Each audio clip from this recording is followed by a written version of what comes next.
Healthy স্যালাডের recipe আমাকে অনেকেই request করেছিলেন, তাই আজকে আমি একটা নয় দুটো রেসিপি আপনাদের করে দেখাবো। যারা ডায়েটে আছেন বা ওয়েট লস করছেন তারা এই দুটো রেসিপি কিন্তু ইজিলি ট্রাই করতে পারেন। দেখবেন দুটো রেসিপি বানানো খুবই সহজ, ঘরে থাকা সব ইজি অ্যাভেলেবেল ইনগ্রিডিয়েন্টস দিয়ে আমি এটা আপনাদের বানিয়ে দেখাবো।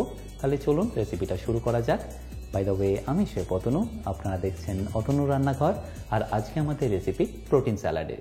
বাই দ্য ওয়ে, আমি শেফ অতনু, আপনারা দেখছিলেন অতনু রান্নাঘর, আর আজকে আমাদের রেসিপি প্রোটিন স্যালাড বা চিকেন স্যালাডে। তাহলে সবার প্রথম যে চিকেন স্যালাডটা বানাবো তার জন্য আমি এখানে নিয়ে নিয়েছি একটা চিকেন ব্রেস্ট। আর এই একটাই চিকেন ব্রেস্টকে দেখুন আমি মাঝখান থেকে হাফ করে কেটে নিয়েছি যাতে এটা একটু পাতলা হয়ে যায়। আচ্ছা, এবার এই চিকেন ব্রেস্টটাকে আমি ম্যারিনেট করে নেবো। তার জন্য এখানে আমি দিয়ে দিচ্ছি অল্প একটু অলিভ অয়েল, তার সাথে যাবে সামান্য একটু রসুন কুচি। এরপর নিয়ে নিচ্ছি অল্প একটু পেপরিকা পাউডার। আপনাদের কাছে যদি পেপরিকা পাউডার না থাকে সেক্ষেত্রে আপনারা কাশ্মীরি চিলি পাউডারও ব্যবহার করতে পারেন। তারপর ফ্লেভারের জন্য দিয়ে দেবো অরিগানো, তারপর যাবে স্বাদ মতো নুন আর অল্প একটু গোলমরিচ গুঁড়ো। ব্যাস, এবার এটাকে ভালো করে একবার মাখিয়ে নিন।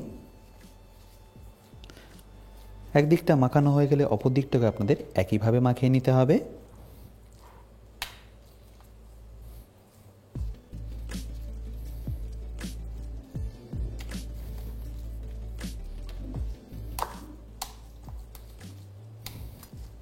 তাহলে দেখতেই পাচ্ছেন আমার এখানে চিকেনটাকে বেশ ভালো করে ম্যারিনেট করা হয়ে গেল। এবার এটাকে আমি রেস্টিংয়ে রেখে দেবো 2 থেকে 3 মিনিটের জন্য।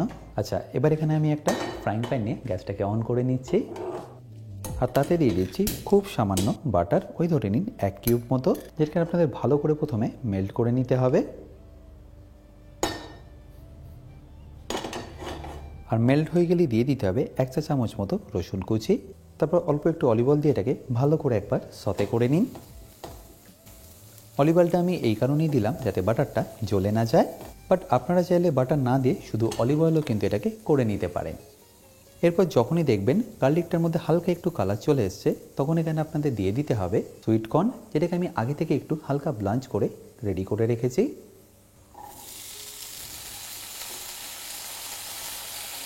আর কর্নটা দেওয়ার পরে হালকা একটু নুন আর গোলমরিচ দিয়ে এটাকে ভালো করে একবার সতে করে নিন।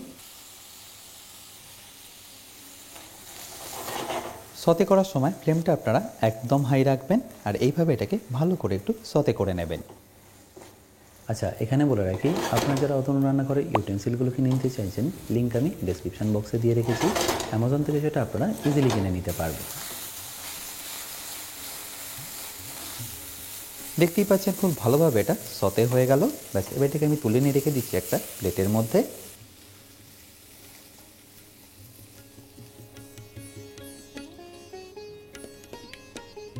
আর প্লেটে তুলে নিয়ে এটাকে ঠান্ডা হতে দিন। আর এটা যতক্ষণ ঠান্ডা হচ্ছে আমি ওই একই ফ্রাইং প্যানের মধ্যে দিয়ে দেবো ম্যারিনেট করা চিকেনটা। তারপর ফ্লেমটাকে মিডিয়াম টু লো করে এটাকে আপনাদের ভালো করে কুক করে নিতে হবে। যেহেতু চিকেনটা আমি পাতলা করে কেটেছি, তাই 7 থেকে 8 মিনিটের মধ্যেই দেখবেন চিকেনটা আপনাদের কুক হয়ে পারফেক্টলি রেডি হয়ে যাবে। আর একদিকটা কুক হতে আপনাদের মোটামুটি সময় লেগে যাবে 3 থেকে 3.5 মিনিট মতো। আর এই চিকেনটা যতক্ষণ কুক হচ্ছে আমি আপনাদের এই ড্রেসিংটা বানিয়ে দেখাচ্ছি। তার জন্য দেখুন এখানে আমি নিয়ে নিয়েছি 1 কাপ মেয়োনিজ, তার মধ্যে আমি দিয়ে দেবো অল্প একটু সল্ট, এছাড়াও যাবে ব্ল্যাক পেপার পাউডার, সাথে যাবে লেবুর রস। এখানে আমি হাফ লেবুই ব্যবহার করলাম। আর লেবুর রসের পর এখানে আমি দিয়ে দিচ্ছি 1 চা চামচ মতো হানি, আর সবশেষে সামান্য একটু অলিভ অয়েল। ব্যাস, তারপর ভালো করে মিশিয়ে নিলেই ড্রেসিং আপনাদের পারফেক্টলি রেডি। তাহলে নিশ্চয়ই দেখতে পেলেন এটা বানানো কতটা সিম্পল। আর এপাশে দেখুন চিকেনের একটা সাইড কিন্তু অলরেডি কুক হয়ে গেছে, তাই পাল্টে নিয়ে অপর দিকটাও কুক করে নিচ্ছি। মোটামুটি আর 3 মিনিট কুক করলে এটা পারফেক্টলি দেখবেন রেডি হয়ে যাবে।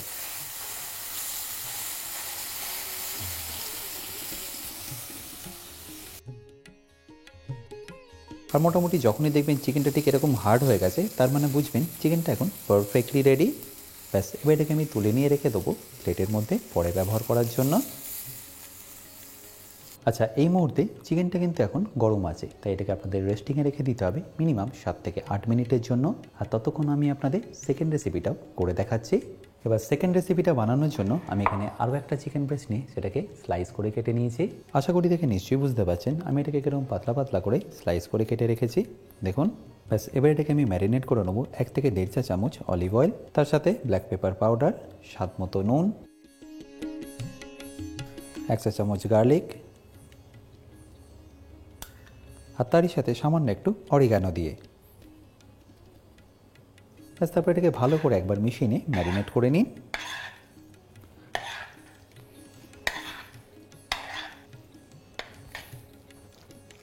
ব্যাস চিকেনটাকে আমার এখানে ভালো করে ম্যারিনেট করা হয়ে গেল। আর ম্যারিনেট করা হয়ে গেলেই ডাইরেক্টলি এটাকে আমি দিয়ে দেবো ফ্রাইং প্যানের মধ্যে। ফ্রাইং প্যানটাকে আমি আগে থেকেই ভালো করে গরম করে রেখেছি। দেওয়ার সাথে সাথে কিন্তু এটাকে আপনাদের মেশাতে হবে না, একটু কুক হয়ে গেলে দেখবেন প্যান থেকে এটা অটোমেটিক ছেড়ে দেবে।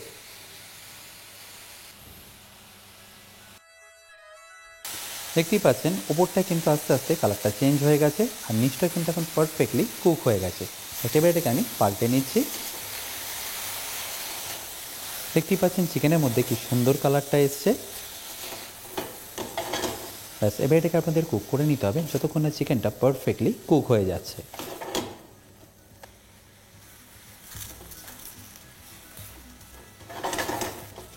এই পুরো চিকেনটা কুক করতে আপনাদের মোটামুটি সময় লেগে যাবে ধরুন 8 থেকে 9 মিনিট। আর 8 থেকে 9 মিনিট পরে যখনই দেখবেন চিকেনটা পারফেক্টলি কুক হয়ে গেছে তখন আপনারা গ্যাসটাকে বন্ধ করে এটাকে তুলে নিন। আচ্ছা, এবার এখানে আমি আপনাদের একটা ড্রেসিং বানিয়ে দেখাবো। তার জন্য আমি এখানে নিয়ে নিচ্ছি একটা মিক্সিং জার, যার মধ্যে প্রথমেই আমি দিয়ে দিচ্ছি 2 চা চামচ অলিভ অয়েল, তারই সাথে 1 চা চামচ ডার্ক সয়া সস, হাফ চা চামচ যাবে ভিনিগার, আর ভিনিগারের সাথে অল্প একটু আমি এখানে লেবুর রসও অ্যাড করব। আর তারপর তারই সাথে দিয়ে দেবো 4-5টা রসুনের কোয়া আর 3-4টে আদা স্লাইস। এরই সাথে যাবে 1 থেকে 1.5 চা চামচ হানি, আর সবশেষে স্বাদ মতো নুন আর সামান্য একটু ব্ল্যাক পেপার পাউডার। ব্যাস এবার এটাকে আপনারা ভালো করে একটু পেস্ট করে নিন। আর পেস্ট করে নিলেই ড্রেসিং আপনাদের পারফেক্টলি রেডি। আচ্ছা, এবার এখানে দেখুন এই স্যালাডটা বানানোর জন্য আমি এখানে কী কী ভেজিটেবল নিয়ে নিয়েছি। যেমন প্রথমেই নিয়ে নিয়েছি বাঁধাকপি, তার সাথে 3 রকমের বেল পেপারস, এছাড়াও লাগছে পেঁয়াজ, একটু গ্রেট করা গাজর, তার সাথে অল্প একটু অ্যাভোকাডো। আপনারা যদি অ্যাভোকাডো না পান সেক্ষেত্রে আপনারা নাও ব্যবহার করতে পারেন, বাট এখন দেখবেন এই অ্যাভোকাডো প্রায় সব জায়গায় পাওয়া যায়।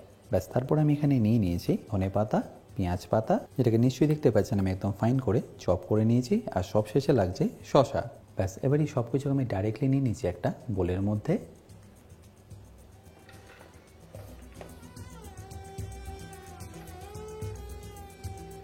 আচ্ছা, এবার আমি এর মধ্যে দিয়ে দেবো অল্প একটু লেটুস। আমি এখানে আইসবার্গ লেটুস ব্যবহার করলাম, আপনারা চাইলে যে কোনো লেটুস এখানে ব্যবহার করে নিতে পারেন। ব্যাস এবার এখানে দিয়ে দিচ্ছি কুক করে রাখা চিকেনটা কিন্তু ঠান্ডা হয়ে গেলে তারপরেই দিয়ে দেবেন। এবার ঝালের জন্য আমি এখানে অল্প একটু দিয়ে দিচ্ছি চিলি ফ্লেক্স।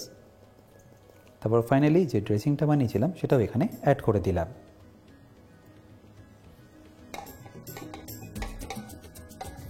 ব্যাস তারপর ভালো করে মিশিয়ে নিলেই আপনাদের স্যালাড কিন্তু পারফেক্টলি রেডি।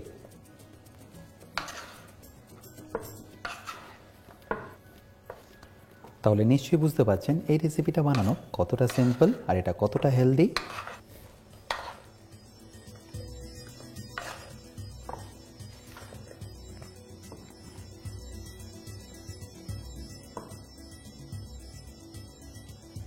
ব্যাস এবার আমি আপনাদের সেকেন্ড রেসিপিটাও বানিয়ে দেখাচ্ছি।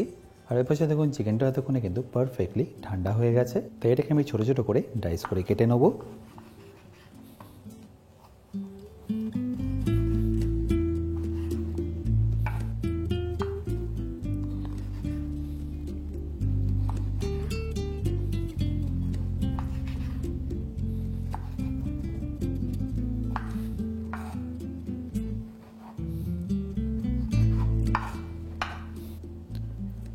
আশা করি দেখে নিশ্চয়ই বুঝতে পারছেন চিকেনটা কতটা সফট হয়েছে।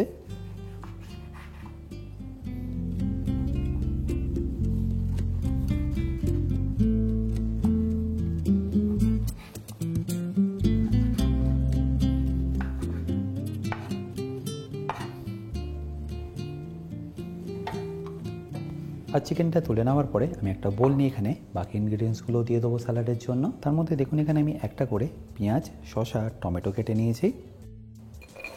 সেটাকে আমি ডাইরেক্টলি দিয়ে দিলাম বোলের মধ্যে। তারপর দিয়ে দেবো সতে করে রাখা কর্নটা, এরপর দিয়ে দিচ্ছি চিকেন, তারই সাথে একটু গ্রিন অলিভস আর ব্ল্যাক অলিভস, যদিও এটা অপশনাল, আপনারা চাইলে নাও দিয়ে দিতে পারেন। তারপর দিয়ে দেবো ঝালের জন্য কাঁচা লঙ্কা, আপনারা কাঁচা লঙ্কার পরিবর্তে কিন্তু জ্যালাপিনো দিয়ে দিতে পারেন। তারপর দিয়ে দেবো ধনেপাতা, এরপর দিয়ে দেবো যে ড্রেসিংটা বানিয়ে রেখেছিলাম সেটা।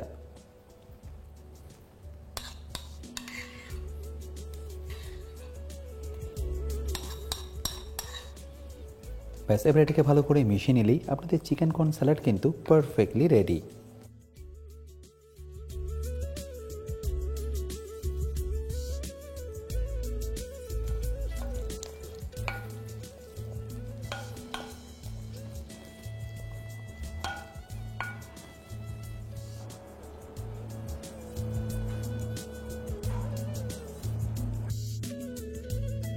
আচ্ছা, এবার এখানে আমি আপনাদের কর্ন চিকেন স্যালাডটাও পরিবেশন করে দেখাচ্ছি। আশা করি এই দুটো সিম্পল চিকেন স্যালাড রেসিপি আপনাদের নিশ্চয়ই ভালো লেগেছে। আর যদি ভালো লেগে থাকে অতি অবশ্যই কিন্তু আমাকে কমেন্টে জানাতে ভুলবেন না। বাই দ্য ওয়ে, আমি শেফ অতনু, আপনারা দেখছিলেন অতনু রান্নাঘর। দেখা হচ্ছে আপনাদের সাথে আর একটা নতুন রেসিপি নিয়ে নেক্সট এপিসোডে। ভালো থাকবেন, সুস্থ থাকবেন।